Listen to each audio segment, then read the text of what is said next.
Thanks, Cian.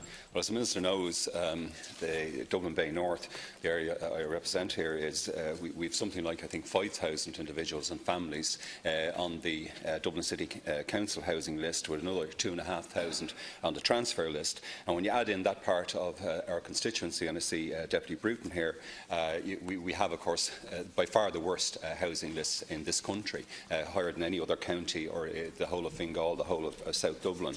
And in fact, Dublin City Council this year, Minister, as you know, they've only delivered 330 new tenancies for a housing list of 26,000. The painfully slow, I think, and feeble steps you've taken, Minister, and your predecessor there beside you, over the last 2 years, of course, you've done absolutely nothing to alleviate the suffering in my own constituency.